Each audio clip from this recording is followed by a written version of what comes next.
Hi, I'm Martin Gibbs of Dafferns Chartered Accountants. One of the business analysis tools that I like using most is a thing called decision matrix. And this is really good for deciding between different options and alternatives that you might have when making a business decision. This could be recruitment, it could be relocating a business, it could be buying, selling or merging a business. I'm going to give you a quick run through an example here. And the example I'm going to use is a business that's looking to relocate.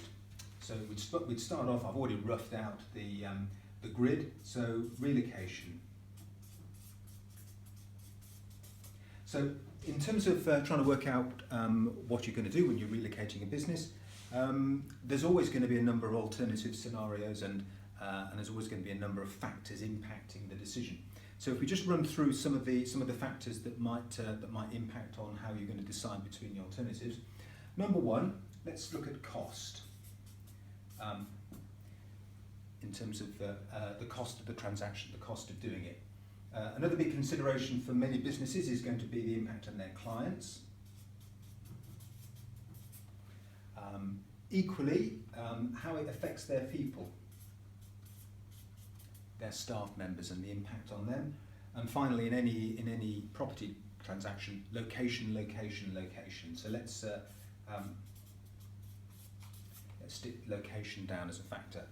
So we've got 4 factors. You may have loads of factors, but I'm going to keep it really simple and short. We've got 4. What we're now going to do is we're going to apply a weighting to those factors. So this is the weighting column. Keeping the maths easy is always a good idea to get the weighting to add up to 100. We've got 100 points to allocate. It's obviously going to be 25 points each if they're all of equal importance. Let's just assume that the cost is it's a significant factor, so we'll give it 30 points. If that's 30, we've then got 70 left to allocate over 3, so they've got to be less than 30, obviously, to do that. Let's say then that we'll give 20 points to clients, we'll give 30 points to people, and location is the balancing 20, so the weighting adds up to 100. We then look at the various alternatives that we've got. Option number 1 is always going to be do nothing.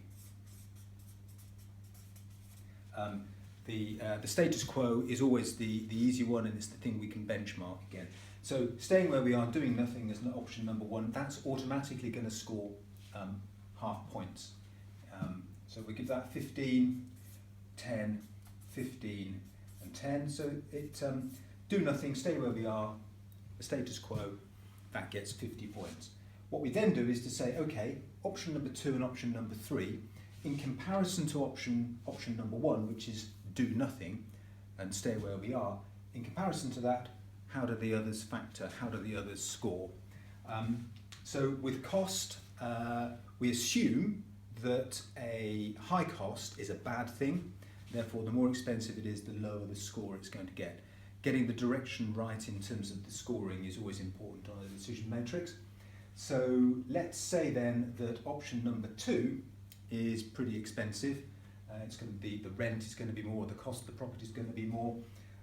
So in comparison to 15 where we are at the moment, it's more expensive, we're going to give it a 10, whereas property number, the third option, or property number 2 in this case, is much better. So we're going to give that, it's a cheaper option, we're going to give it 20 out of 30.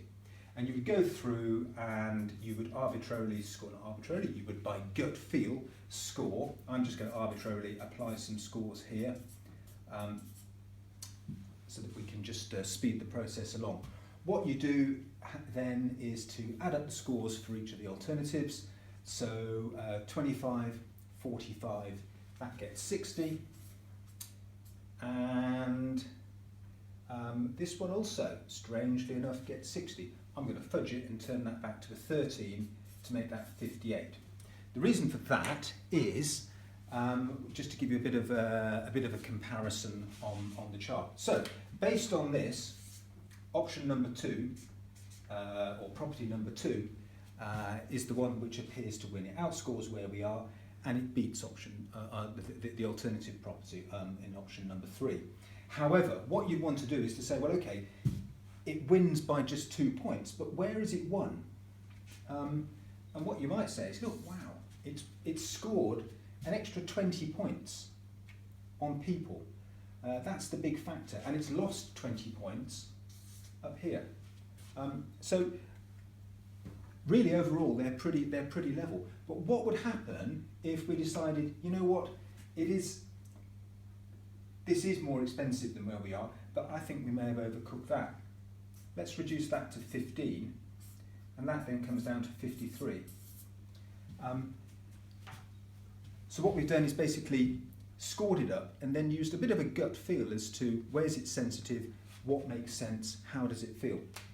So here we do appear to have come to the conclusion that option number 2 is the route we want to go. It may be right, it may be wrong, but the big advantage of analysing it in a grid like this and using a decision matrix is that when you come to explain it to colleagues or co-directors, you've got something tangible you can show them. You can explain the rationale behind it, how you weighted things, and why you've come to the conclusion you've come to. Other people may disagree, other people may analyse things in a different way, but we certainly find by using a tool like Decision Matrix, rather than just having a free-form random discussion amongst a group of directors, it gives structure to the conversation, so less chat, drop into the tool. So this has been Decision Matrix. I'm Martin Gibbs from Dafferns Chartered Accountants. Check out our website, dafferns.com, and please check out YouTube for more videos like this.